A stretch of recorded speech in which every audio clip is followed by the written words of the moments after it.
it's Sandra. Welcome to another episode of Asexualise, my asexual life. This is supposed to be for education about asexuality, all things asexual. I share my own asexual life journey in order to help you and yours. If you haven't already subscribed, hit that great big subscribe button below right here, right now. Please hit that bell icon so you get notified of every time I go live right now or post a new video. And don't forget to give this video a thumbs up if you're enjoying the content, if you find it useful, helpful, insightful in any way, shape or form. So if you didn't know who I am Sandra Bellamy. I'm author of this awesome Asexual Perspectives 47 Asexual Stories book. And today I'm going to be discussing, as part of Asexual Awareness Week, how asexuals discovered they are asexual. I'm going to be reading from my Asexual Perspectives book in this episode. If you haven't yet got a copy of Asexual Perspectives, it will blow your mind at the 47 different asexual stories, including my own, in this book. It really does truly show you what asexuality is rather than just give you textbook definitions. So it puts asexuality into context of real world events, conversations, and you can really see what asexuals think about love, life and sex rather than stereotypes being given. So let's crack on with this book and let's discover how asexuals found out they were asexual. So I'm going to take a few stories and we're going to go, first of all, to Kenneth's story. So Kenneth Williams, his story is page 65 if you get the printed copy.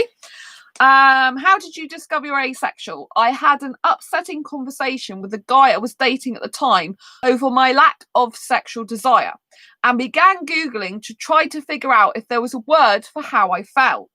I found AVEN, which is the Asexuality Visibility Education Network, and after looking through the threads, felt a surge of relief, as I learned that there were people who felt the same as me.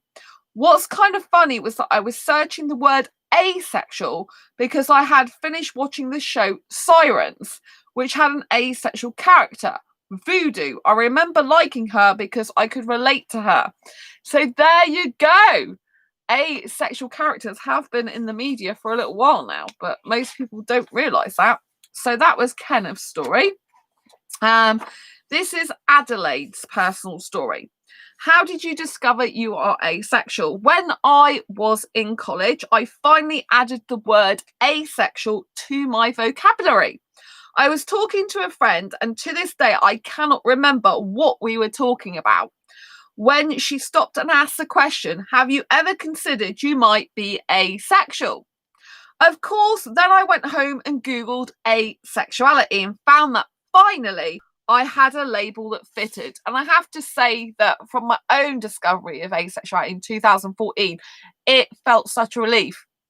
So if you know my personal story, if you've never heard of it before, I went to a counsellor in 2014 for the fact that I could not bring myself to have sex with guys anymore. Like I had it in the past.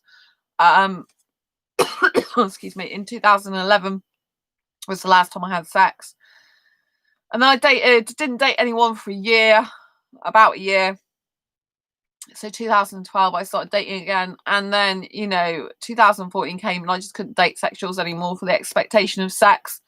At the end of the date, just made me feel like wetting myself. It was really anxiety inducing. I'm a person who has an anxious personality anyway. I have years ago been diagnosed with generalized anxiety disorder level 4, but I manage it really well by comparison. Actually, the only time it really does affect me majorly is in terms of relationship or potential relationship. I think that's because I have quite a lot of like fear based in to do with past relationships, and obviously going to relationship these days is scary because obviously lots of people on the internet, you don't really know them until you meet them in person, which is why it's really essential that you don't just have internet relationships, you actually meet someone in person as soon as possible, because a lot of people online are living fake lives and stuff like that.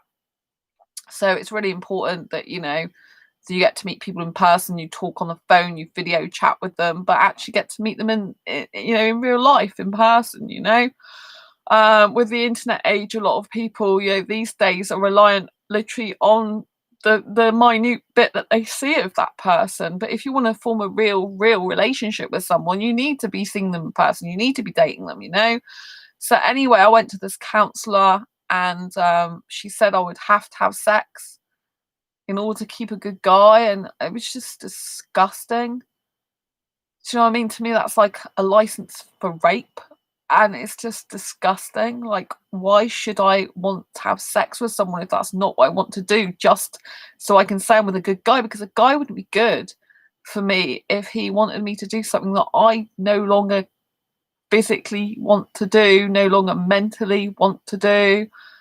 And I just don't feel right doing it's not what I want, you know. I don't like it, I don't need it, I never get the urge for it. I never wanted I had consensual sex in the past, but I never like thought I want sex with a guy, do you know what I mean?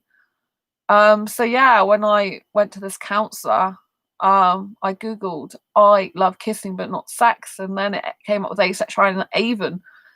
And I do remember that relief I felt when I found other people like me. I was like, God, I honestly thought I was the only one in the world, planet, and universe that felt this way, you know? But when I looked in the forums and I saw there's other people that want relationships without sex and seek that out, I was just like blown away. I'm like, oh my God, I'm not alone. I honestly felt like an alien on planet Earth, you know? Like, where's my people? You know, I just felt like I was not going to be able to ever get a relationship. These days, I still haven't found the right asexual guy to be in a relationship with. You know, since 2014, I've been looking. It is difficult. But I've got 3 friends who are in happy, beautiful relationships, romantic relationships without sex with other asexuals. So one of whom is actually married to their asexual wife. And so, you know, I know that true love exists without sex. I know that's very, very real. And I know soulmates are real.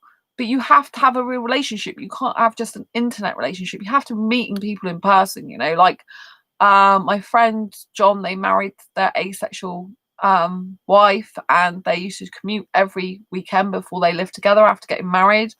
My friend Ralph, he has a younger female fiance, and he travels miles to be with his girl. And then my best friend has an asexual life partner now, and they travel about 2 hours usually or more on the train. And today they just came back from their partners, and it was like 4 hours they traveled because of the rail disruptions in the UK at the moment. So yeah, you know, it's if you want true asexual love, you've got to put time, energy, effort, and work into it, you know, with any relationship you do. But with asexuals, you know, as we're spread so far apart, you know, a lot of asexuals in the groups like, oh well, there's no one in my city. It's like, well, what do you expect? We're 1% of the population. A lot of asexuals on about out about being asexual because of fear of ridicule. Thank you for the thumbs up.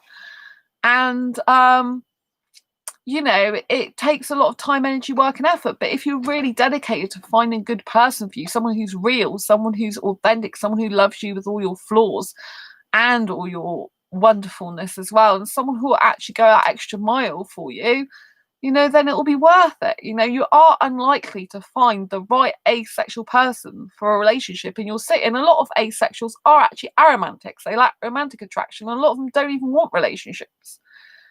So, you know, once you find that special asexual person, you know, make sure you see them in person as soon as possible. You go and be with that person and learn the real them in person, not the fake them or just the snippet you see online. Get to know the real person, you know, the real person. Get to spend time with them. Understand that an asexual relationship is, you know, usually one person's going to have to move. That's the way it is. You either have to commute or move, and you can't really commute forever. One of you has to move to the other, right? So if you're a non-mover, try and find someone who's a mover. Otherwise, you'll have to change your mind and move yourself. Do you know what I mean? Or you just stay where you are and don't get a relationship. So, you know, there's always options, but it's what you really want in your heart's desire. That's what I'd ask yourself. So, right, so basically, let's go on to another story before this is going to be a short stream tonight. Fiora's story.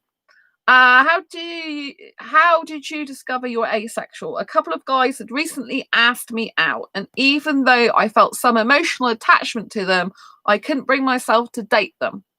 There was just something missing. I was so confused because I didn't feel anything physically for them. even though people had always told me I should feel that.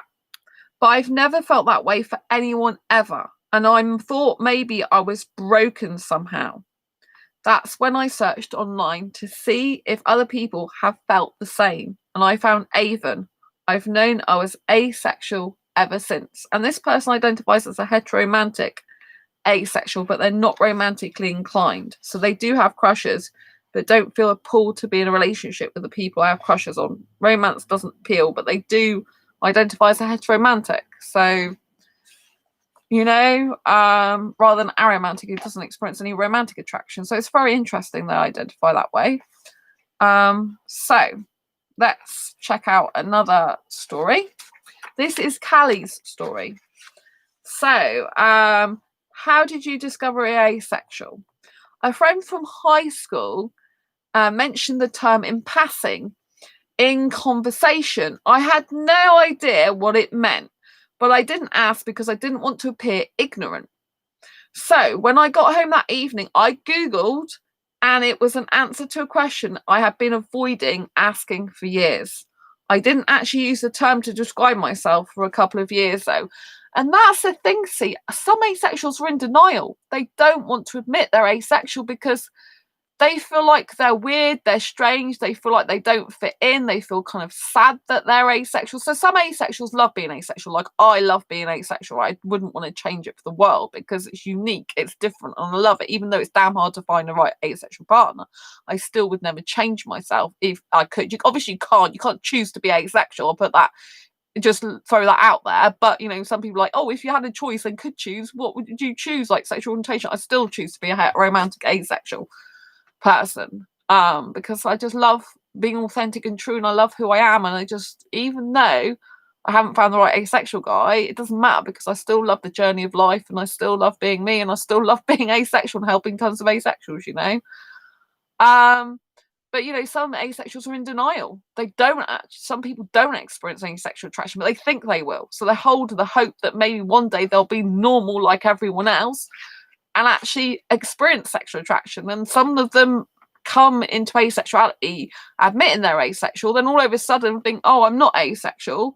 And obviously some people aren't asexual. They discover that actually they do start feeling sexual attraction and that they weren't asexual in the first place. But there are some people that are the opposite. They don't want to be asexual, so they deny it. Then sometimes they come into the community and sometimes they go out of it again, like, oh no, like I am asexual, and they're like, oh no, I think I'm going to experience sexual attraction, thanks for the thumbs up. And so, and just they think they're going to experience sexual attraction, but thinking you experience sexual attraction, actually experiencing it is two different things. At the end of the day, if you don't experience any sexual attraction, right, and you haven't for a very long time, I don't know why you think that's going to change. And obviously it's up to you to identify how you want to identify. If you don't want to identify as asexual, that's up to you. But at the end of the day, you should identify what's congruent with who you are and the authentic real you, not what you wish to be, but what you truly are. Because if you're faking it towards yourself in whatever way, if you're pretending to be sexual when you're really asexual, or if you're pretending to be asexual when you're really sexual, the only people that you're actually doing a disservice to is yourself. Because as soon as you admit the truth about who you are and live your true authentic life and what you really want, the more you're going to make things happen for you in life and be actually truly happy long term in your heart. Don't look for short term gain to solve short term pain. Be your true authentic self. It's hard. I'm not going to lie to you. It's hard if you're asexual and trying to date and find a relationship, but I won't quit unless I think I just don't want a relationship in the end, because I'm better to be on my own. But I never give up on true love. I never give up. I always believe in true love. And for me, that's a romantic love. Obviously, I love my friends as well. I'll just let you know that. So, right now, Thylacine story. Last story. How did you discover you are asexual? Asexuality was never discussed when I was a kid, so we pretty much never knew it existed. We just knew growing up that most people were like normal, and some people were like gay. This was a long time ago when people didn't dare admit to being different. When I was around 12 to 13 to 14 years, I noticed other girls suddenly going crazy about boys. Then all this sudden jealousy crap, friendships fell apart, all kinds of stuff going on. I didn't know what was wrong with people. Time went on, girls got in trouble, they had to get married. I went to college, I got jobs, people in the workplace all hooking up, having affairs, all sorts of nonsense, still acting jealous and competitive, acting like teenage kids while in their 30s. Sheesh. Anyway, I still could not figure out what was wrong with people. I thought everyone around me was crazy. Finally, I read an article in the newspaper, an actual newspaper in print. This was before everyone is online 24/7, about asexuality. I said to myself, oh, that's it. That's what's wrong with everyone. They all have a sex drive and I don't. So that's Thylacine story, and I can really see how a lot of asexuals could relate to that story, because if everyone's going crazy and everyone's like into sex as a kid and you're just like thinking, oh my God, what the hell is this foreign language? It's like talking alien language, you really realize you don't fit in. It just, that's not the life you want. For me personally at school, I wasn't interested in sex, but I was interested in boys, but it was all to do with romance. It was even to do with feelings of love back then. I mean, for me, I didn't just have when I was 15, I could fancy guys and not be in love with them. But when I was at school, I liked a guy for 2 years. For me, feelings don't just go. They've never just been able to just come and go. When I feel deeply for someone. Even if they're not speaking to me anymore, I feel with all my heart. I still care about a person, regardless of whether they're interested in me romantically or not. That doesn't stop just because I'm not talking to them. Or just because we're not in a relationship. When you love, when you care about someone, you care about them from your heart and your soul. And especially if you're asexual and don't have that physical drive for sex, when you love someone, especially, if it's a kind of intense romantic love, you kind of just want to be with that person. You want to spend time with them. You just want to be around their company, to cuddle them, kiss them, hug them, or just experience their personality and rawness and just be walking with them, talking with them, be in their life, So asexual love is very, very different to sexual love.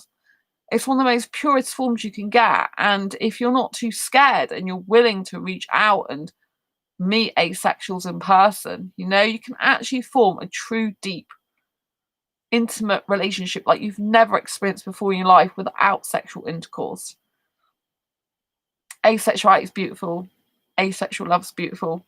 Anyway, until next time, embrace your quirky and each other's happy asexual awareness week. I'll see you on the next video live stream. Thanks for the thumbs up. Don't forget to give this a thumbs up if you haven't already. Subscribe by hitting the subscribe button down below and hit that bell icon so you get notified every time I go live like now, post a new video.